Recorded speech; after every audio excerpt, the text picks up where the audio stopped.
Hey, what's going on, everybody? Welcome to another Addicted Fishing podcast. We are sitting here in the midst of water everywhere, Jason. Would you not agree? Big water. Big water. So we figured we'd step on in here and film ourselves or record ourselves a little podcast. But more importantly, we got a very special guest in here that I think's done some live feeds in the past via video stream, but we actually got him in studio. Why don't you introduce yourself, my friend? Hey, guys. My name is Josiah Darr. Hey, you gotta be real close. Real close to the mic. My name is Josiah Darr, J Darr Guided Fishing, Oregon fishing guide, and I've been friends with Jason and Cameron for a long time, and just kind of been around the industry. I used to work for Clackacraft Drift Boats and write for Salmon Steelhead magazine for a long time, and Salmon Trout and Steelheader. Shoot, just always been in love with the game and just being involved in the stuff. So I was pretty stoked to come in today, and it's not like I had much to do. My house was borderline floating away in town, so I wasn't fishing tomorrow. So yeah, you bet I'll come out tonight, guys. You bet. Yeah, we couldn't have timed this any better because a couple weeks ago I reached out to him and then he's like, yeah, I'll come down. I'm like, oh, that's cool because you're kind of down on the Oregon coast doing some things. And we're kind of a little bit of a poke away from there. So I was stoked that he's going to come in, but yeah, no one's fishing right now. Highway 101 has 4 feet of water on it yesterday morning and was closed for like a mile through downtown Tillamook. And that's just one of the stretches that 101 was closed on. It was flooded. Gnarly. That being said, it's almost completely clear by this morning. It does clear fast. It's not like it doesn't rain there a lot. So I think we're pretty fortunate. It looked like that second wave of that atmospheric river went north. And I was talking to a guy who wanted to buy he was one of the guys interested in my boat. And he said that the record height on the Skagit down at one of the meters was like something like 38 feet, and it was projected to go to 43 today. And he was like he was like, I'm talking to you while I'm like hauling sandbags down to my grandma's house or something. Like it's like it ain't good. So that whole, fortunately, I mean, well, I guess I can't be like thankful it hit Seattle and the Skagit area, but it sounds pretty gnarly up there. You see the pictures of Snoqualmie Falls? Oh yeah, insane. That is ragey. That's a lot of water, man. You know what's also crazy. We've had everyone knows we've had a very exceptional like kind of warm winter. So fortunately, thank God there wasn't a lot of like low snow. There wasn't already snow on the ground. Yeah. Another. You guys probably don't remember, but back in '96, just kidding. Yeah, no doubt. We don't have that. We didn't have that setup because boy, we got a lot of rain. I don't remember because I was born in '96. Shut up! Wow. Shut up. Wow. You know what's so funny? God, you're old. God, I'm old. This kid that used to work for me for us. I got to tell this story because it's hilarious. I'd be like, we were driving up there. I'm like, oh yeah, I remember in '96 and And he kind of was quiet. And then finally, just goes, I wasn't even born. It's like, bro. Holy cow. I guess you got gray in the beard now. Hey, so. Cameron, when did we become old guys instead of young guys? I don't know. I'm not sure if I'm the oldest young guy or the youngest old guy at this point. Yeah, I feel like you and I are like on the fence. Right in the middle. Because there's so many younger guys than us now, but when we started, like when I started guiding, it was me and really in Tillamook, it was like me and Ted Tufel and Grant Rylette were the only other young guys that were guiding that I knew. And then obviously there was a few more, and like Nick, I was always friends with Nick, before either of us were guides, I was friends with Popoff, but like there wasn't very many, and now there's like a lot, and I just can't help but laugh. I'm like, crap, I'm old.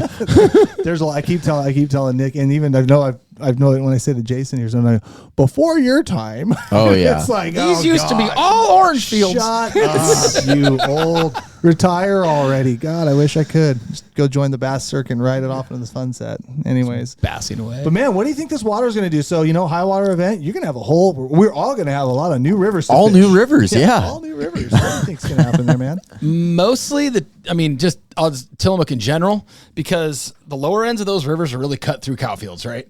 Yeah. Predominantly the lower the lower Tillamook rivers are predominantly all low cut through cow fields. They flood in the fields, but they all kind of fall in the same grooves. It's not like the some of the peninsula rivers where there's huge gravel bars that move and channels move.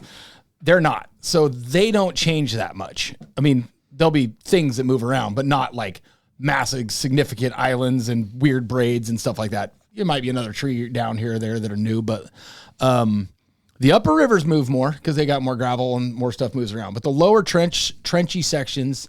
Yeah, because once you get volume that kind of gets over the bank, it just goes sideways. Right, yeah. Exactly. It's not pushing and scouring those channels anymore. Yeah, everything went sideways. I mean, the whole Tillamook County, I took some videos the other day at Teddy's house up on the hill, and we were looking down at the valley below him, and there's not even grass. I mean, in some of the places where normally you can see the river cutting through the fields, and there's just not grass. There's just none. Just It's all covered in water. All water. All Yeah. duck hunting fields. Yeah, for and huh? but the thing it drains fast. It came right back down. So, but that's I had somebody message me and say, hey, do you think this is going to mess up the salmon spawning grounds and stuff? And I'm like, well, some of them maybe, but like this is not the first time this happens. This isn't like this one time. I mean, every year I can remember being in Tillamook at some point. It flooded through town and 101 shut down and it flooded. I mean, it's almost automatic and it's probably going to happen again this year. Yeah, I mean, we've been due because I think our last time we had some real high water was like 22, about 3 years ago.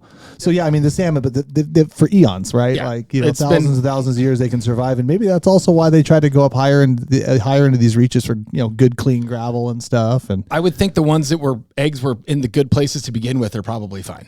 Yeah. I don't know. I've never asked one. Well, I mean, after all, I mean, and then also too, I mean, despite what the wild fish guys want to argue and say, I'd be like, they still go up the Toutle River, and I'll just say the Toutle because we're just going to use it as an example. It got wiped out by a volcano. Yeah, an entire volcano killed the river, and they still fish in it. Yeah. Yeah, so they're resilient. They find ways. They got it figured out. What do you think the prognosis is for this year, man? I mean, you and I both know there was some fish getting caught and seeing them and beforehand before this monumental flood. What do you think? I personally have always thought that when we get good fishing, like a good run, it starts early. Like that's the easiest indicator to tell whether or not you're going to have good fishing. Strong runs never late. Yeah, that's one of my biggest things when I hear people go, "Oh, they're just late. They're just late. They're just late." I'm like, man, it's late January. Like this ain't late. This is they're not. It's not happening. They just ain't this ain't happening. happening. This ain't late.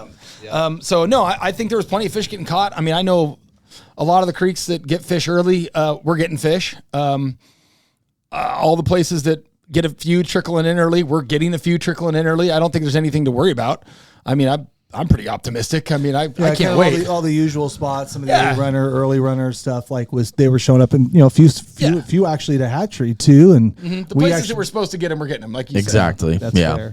So I don't think there's much to worry about. I mean, I have noticed that these, I think a lot of guys are going to be chomping at the bit to go fishing, which we all are, and rightfully so. It's it's December, we want to go steelhead fishing, but I've always noticed that it's never that good off monumental floods. It's always good. The little bumps in the middle or little bumps after that. But I think it screws with them when the water's up in the cow fields and everything's going sideways. That it's just so much flow pushing backwards. That being said, there's still going to be fish, but I'm not going to hold my breath. You're not waiting for this drop. Oh no. I mean, it's going to happen. And don't get me wrong, I'm going to go fishing, but I don't expect to go out there and just trash them. And if I do, I'm going to be really fired up because I know. I mean, water, because that'll really mean something good is about to come in the next few months. Yeah. Yeah, water moves fish, whether it moves them to you or moves them away from you. And if there was only a few of them, they had all the water in the world to go wherever they wanted to go, whether that was to a hatchery or 101 or in a cow field. Or in a cow field. I was going to think he'd say even Montana at that rate. They can go wherever the hell they want to go. Yeah. That was a lot of water. It's pretty cool. I did it the other day, but I almost always just go for a Tillamook County cruise. Me and Ted Tufel went the other day, and he threw his kids in the car and his wife and just drove around and just looked at all the water in the fields. And it's a trip how much water really comes down and how much settles down there because it's so flat before it's it a huge, the bay. huge drainage. Huge flat. Well, and everything comes down there, and it's just all flat before everything around Did 101. the cheese factory and everything flood this time? No. Like that part of the road? No, they got it's after that towards town another quarter mile, but they pretty much got everything locked down. I mean, it's not like it's the first time that's happened. So even the buildings that were flooded are all on stilts. The businesses that survived knew it was going to happen that are down there because they've done it before. Right. Yeah. So all the smart ones are there, and the ones that aren't smart are no longer there. So you live in a floodplain. Yeah. Understand. So I got a question for you because this is always kind of what we always. I mean, at least on our side of the river, we're going through it right now, and every year. You got all these plans, you got all these things, you got all these ideas, all these techniques. What do you think this year? What are you trying new this year, or what are you adjusting? I mean, is it everything from new bead colors? Were you really getting into fishing size 48 mils at the end of the season? I was really getting into these super float beads for dogging and stuff kind of towards the end of the season. I'm real excited to try that this year. So something like that. You got anything on the horizon that you're really going to go after this year? It's funny. I was just talking to Grant Rylett about this the other day, and he was Like every year I feel like I have to do like one thing different. I'm like, why don't we just do the same thing we always do? It works. And he's like, yeah, but I got to like slightly improve. And anyway, I think something that I want to do, and it's kind of going backwards, but I used to drag, when I worked on the Lagnac, I used to drag cheaters behind the boat for kings, when 20 years ago. Just straight up river dragon. Just straight dragon. We had another name for it that I can't say. Yeah, that one. Oh, that one. That one. Yeah, we're dragging. Yeah. So we were just dragging behind the boat. But I think I'm going to do that a few holes this year for steelhead. There's a few places that a lot of times I just skip because I get plenty of fish in the holes that I get fishing. So I don't really waste a ton of time. And sometimes when it gets still swim through between the hole. They don't magically just jump from spot to spot. What is it called? Hike Star around? Trek, where they just vaporize, Beam through them. Teleport. Thank you. Yeah. Oh my god, they don't teleport hole to hole. They gotta swim through everything. No, and I think that I want to take a few times this year, knowing certain spots and knowing I have the guys that can make the casts.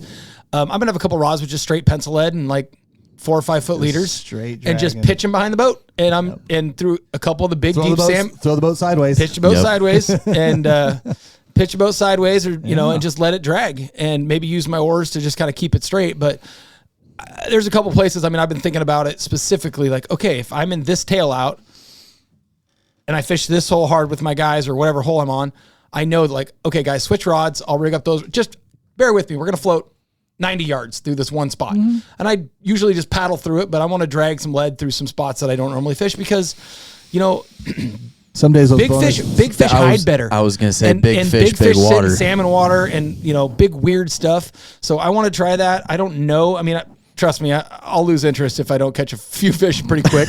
But one thing, like you're not going to start it early this year because, we can't. Yeah, that's not happening. By the time we get back on the river. No, but that's the kind of stuff you sit around at home and, when you, I don't know if you're probably just as bad as I am, but sit at home sometimes and think about like, what are you going to do? What am I going to do tomorrow? Like, what am I going to do when the river's at this height later? And you just start thinking about stuff, and it kind of makes me laugh because that stupid meme when the girl's in bed with her husband and she's looking over. She's like, I wonder what he's thinking about. He's thinking about other girls. Women, and I'm like, I wonder if I can drag pencil lead through that hole and catch a steelhead in February. Oh, God. Like, yeah. Hey, so true. Start bass fishing. It'll really drive you crazy. It gets way worse. Oh, gosh. I can tell you one of the things I wanted to try this year is I wanted to slow down a little bit more. Like, I don't do a lot of like plug pulling, like even anchor fishing, just kind of on those days where, there's probably some fish moving, but things are a little more crowded than usual. I kind of wanted to get a little more kind of into that. So that's what I've got on my horizon, like tuning some plug rods and getting into that a little bit. And that's something that I've strayed away from, big time in the last, 3, 4, 5 years. So I would say that that's something I'm terrible about too. We're not patient fishermen. No, I know you. I know me. I don't want to be a patient fisherman. Flying. I'd rather not touch my anchor. Guys talk about like wanting to ban Minn Kotas and stuff on some of the rivers. I'm like, ban Minn Kotas, ban anchors. Like, let's just get it. Let's keep everybody moving. Yeah. I don't want ban Minn Kotas, man. No anchors, and everyone gets what to would fish. Nick Popoff do? Yeah, I don't know. Trust me, I didn't touch an oar my drift boat for years, but I mean it's the same thing. It's you just, if you want to be really effective, it really works to run that motor. That thing is a cheat code. There's a reason why they're so expensive, and you want to know why? Because they're worth it. Yeah. And you break them and you fix them right away. What do you got going on the horizon? You got any trips available for anybody who wants to try some of these Oregon coastal things? I have a handful of trips around Christmas. I got the week before Christmas. I think it's like the 16th or 14th. That week is pretty much empty, and then a couple days either side of Christmas. I can't say that it's going to be lights out, but that being said, last year, actually, so today's the 10th. Last year, today was my first day I tried all year last year, and we got 4 with my dad and a buddy, just recon trip. Like, hey, we got 4. I was like, heck yeah, that's cool. I'd be stoked. I was like, heck yeah, I was pumped. I was like 4 nice, bright chromer, obviously December steelhead. That was the 10th, and it was either the 12th or the 13th. I went back a couple days later, and it was a noon start. I had some friends from Washington come down. I was going to fish them the next day, but they showed up really early, and they were like, come on, take us out. And I'm like, it's storming and nasty, and I don't want to go. And they were like, we drove down here. Come on, quit being a wuss. Get in the boat. Take us out. I'm like, we're in town. I have really no excuse. We started at 1 o'clock that day and hooked 16. Oh, gosh. On like December 13th. So it went from, Yeah, no, we doubled twice we doubled 3 times with 2 guys. I mean, shoot, So- you probably have had fish trickle. I mean, realistically, some of these fish will trickle in well before Thanksgiving, For sure. and they're probably not getting too harassed. So No. you can get the magic days. Well, and here's the other thing that I don't know, and I'm not even sure I want to like talk about it, but it's kind of interesting to me, is there's been hatch boxes on these rivers for years. And there used to be prevalent hatch boxes on everywhere. And they released early returning steelhead that spawned in the river because they never got There are a huge chunk of fish that are early returning steelhead that have spawned and made more early returning steelhead for a ton of years. And I know this because I fish up in the mountains in my raft. And weirdly, some of the little tributaries are the best holes in December. The holes that one hole upstream, one hole downstream, and the hole that little creek pours into, I catch 7-pound steelhead the first and second week of December all the time. Oh man, it's almost like That's weird. It's almost like if you plant them, but you actually kind of use the gravel to filter, kind of that weak old Chambers and Alcee strain stock The out. They strong come ones back. will still The survive. strong Really ones well. survive, and then it's almost like it just takes the whole wild fish argument away, and it actually works because you planted them. Huh? You know how many 26-inch steelhead in December that we catch? They're perfect little wild steelhead. And I'm like, wow, that looks like every other hatchery fish I kill, but It's got a fin. Yeah. But yeah, there's That's odd. Born of gravel. all I'm getting at is there's quite a few steelhead in December that fly upriver really far that get away because they're going, places that had hatch boxes, most of which were in the upper river sections. Well, I mean, it's no different than I'll just say it. I mean, well, maybe I won't say it, but there's a small trib here that's known for really big steelhead. Okay. And back when they used to plant a lot of fish in that river, we used to get a lot of early wild steelhead. right. And now we get no steelhead. 0. None. And every year for the last 10 years. And I mean, we had a couple little blips, but it's just, it's turned. Yeah. No, there's something to be said for planting fish and getting fish back. I don't know. It's a direct correlation. It's a And weird we should talk to concept. the tribes of the brood stock program. I about have that. See if talked it's about working. this. See No if one it's working for them. No one actually consults with me on these decisions. I've been preaching this forever. No one calls me and sends me an email, nothing. Hey, Si, what do you think? Never happens. Oh gosh, we know you're being facetious, but oh gosh, it does make too much sense sometimes. But that's our state government for you. Let's see here. So, what do you think about the Springer forecast? It just came out. I- Get up closer to that mic. I would hope that's. I mean, I don't know. It's not awesome. I'm not gonna lie. It's not awesome, and it's also a prediction. So I'm not really gonna hang my hat on it completely because sometimes it's pretty far off. That being said, I mean, I don't know. I see a lot of people bitching and crying online, I'm like, you guys realize here's the important factor of that number. It's a number strong enough to get a season via fish. the forecast, right? It's not a ball breaker number where it's we're not going to get it. And one other little glimmer in there that I figured somebody might really like was the summer Chinook number. Yeah. The summer Chinook number being 41,000, which I think is the number. It's somewhere in the low 40s. I think it has to be 42 for them to augment that June 16th to July 4th season. Remember last year it was forecasted to be 38 and they couldn't give it to us. And so we did fish earlier because we did get more spring. I mean, here's the thing. Forecasts are forecasts. Don't be like, Cameron, they're never right. I can see people screaming at their radios or whatever. I understand that. Right. But for the state to be able to even set the season to begin with, they have to meet certain benchmarks. And at least within that forecast, I see that upper, those upper snake numbers and stuff like that meeting the benchmarks. And then there's a couple little highlights in there with, the gorge fisheries. Yeah. Channel looks good. Willamette looks, good. It can wildly be off forecast. Last year seemed to be pretty close, but Channel's a trip. I mean, I've fished that my entire life, and that's a weird one. yeah. Why? I mean, do you remember those fish coming back in at the end of June and early July, they are now? And I never really tried. Honestly, I wish fair. I'd have tried fishing them. I'd catch a few shad fishing and stuff on accident, but I don't ever remember trying like we do now. Maybe they were more of them Now going it's a by then. full-fledged Yeah, June. now to It's June July it's- 4th is game on. Yeah, now it absolutely is no a problem fishery. fishing 4th of July. I don't remember that really, so I couldn't really tell you, but I know that we caught a lot of them in February when I was a kid. I caught a lot of them. Yeah. If it was in shape in February, we caught a lot of fish in February and March. I caught one. Me and my dad got 2, our earliest ever, and it was his birthday. It was February 9th, and it was snowing. And I'll never forget that because that was the earliest we've ever caught one, and he made me go because it was his birthday, and I was probably 12. And I was like, this is stupid. And he's like, oh, come on, let's just go try it. And we got 2. Just go warm the motor up. Yeah.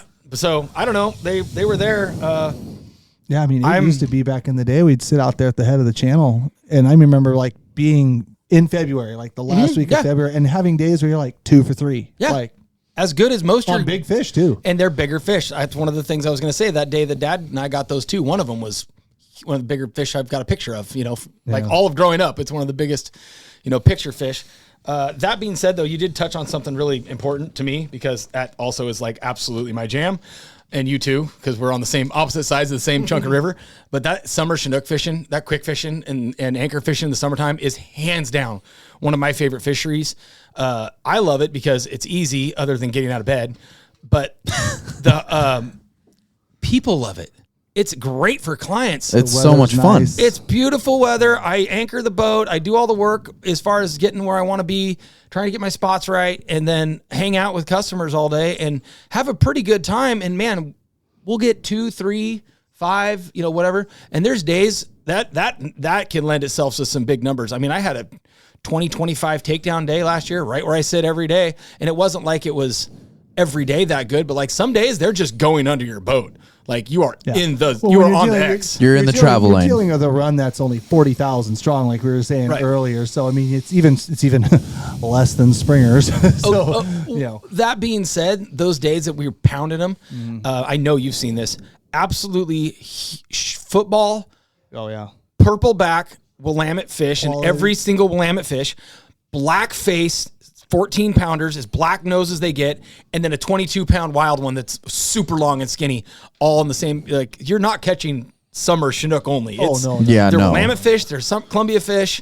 There's such a It's overlap a mix of that whole thing when you get May and June, and even through June last year. That is one thing I noticed. I have a lot of pictures of 14-pound footballs that were in June and July, and those are Willamette fish, 100%. So I think, bunch of spots on them, and then you catch the one that's like 18 pounds. And they have 7 spots on the whole thing. Some of them have gray bellies. I actually caught a couple last year that were like gray, which never happens down by our house or seldom. And then the next one is disproportionately long and just an absolute nuke, and you're like, oof. The other thing that's also kind of weird about that time of year is, we only have like, you talk about the mixed bag and stuff, but I still think the numbers are down. But one thing that I do notice is like, cause we do when the water's low, we don't anchor down below. We'll do a lot of trolling, but it's like, you don't see very many fish, but every damn fish comes and bites. Yeah. Like you might only go across 6 of them, but you're getting 6 bites. Right. And he's swimming up 30 feet to crush your world. They're aggressive. Yeah, they're aggressive. I think that water temperature being that upper 50s, low 60s, if you get something in front of, if you can find the fish and be around them, like you said, you can have a 25 fish day, whatever, but it's like they do seem to bite. I just wish there was 10,000 of them and not 1,000 of them a day. Yeah. Yeah, no, it's not, I don't really know where I sit and how I sit on anchor and stuff like that. It's pretty flippin' obvious the days that they go. I mean, I'll get one rod in the water and get, second rod in before I get the first one or whatever and just crush. And I mean, I've had days where I've had 3 or 4 dead before I got all my rods out. And I'm like, well, they're clearly going. They're clearly eating. They're doing it today. And or days where you have 6 clients and you're only fishing 4 rods because that's all you can get out. Yeah. And the other 2 are mostly just for fun. Yeah. I put them out for fun, but they don't. those are the custom painted plugs you're giving a shot. One more thing. Have you heard anything on the fall yet? I haven't even looked. No idea. I haven't heard. Man, I'm trying to figure out what I'm doing the end of this week. Sure. I don't even know. Usually, it's funny because somebody in our little guide associations or whatever will get the snippet of the fall. But I do know like ocean conditions and stuff are pretty favorable, and that'll probably lend to a larger forecast, which will give us our fall season stuff. But that generally what happens. We're in the time of year, guys. Early December, we get that. We get Next that year's lower forecast. We get that lower spring forecast, and then usually it seems like fall comes out about a month later. Can I ask you, did you like how it worked out last year where we had the early kill everything and then the hatchery and then the reason I thought it was great. It was awesome. And so and then what was funny, I'm not going to say the guy's name, but he's one of the managers who kind of really set the stage for that. And he just said, anybody who has any complaints about buoy 10 or the Columbia River can throw it in the trash, or deposit it in the round receptacles. What I think was his exact words. Mm-hmm. No, that worked out perfect. And the reason why I was telling him, though, I mean, I was the conservative one beforehand. I was like, man, don't screw it up. Don't screw it up. Do not do what happened in years past where, we go wild kill on like the 24th, and then we have 6 days and we catch the whole freaking quota in Crush 6 them all. days. And he's like, Cameron, he's like, I believe there's that many fish on the table.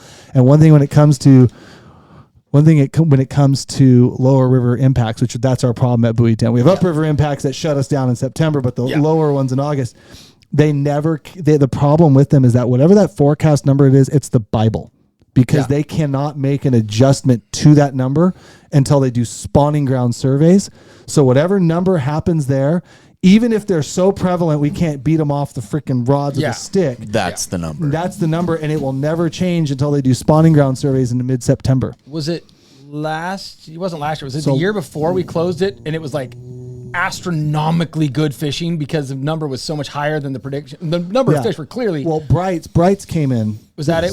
But when we're talking like that Buoy 10, like why they gave us those first 6 days is because that lower river wild forecast, the Thule forecast, wild Thule forecast was so strong that he's like, we can handle this, and then when we close in September, it's just on dam counts and brights and stuff. So that number at Bonneville really, really shows. But I mean, let's be honest. I mean, it really sucked a few years ago getting a little taste of it in August and then watching 30,000 fish go over the dam without us on the river.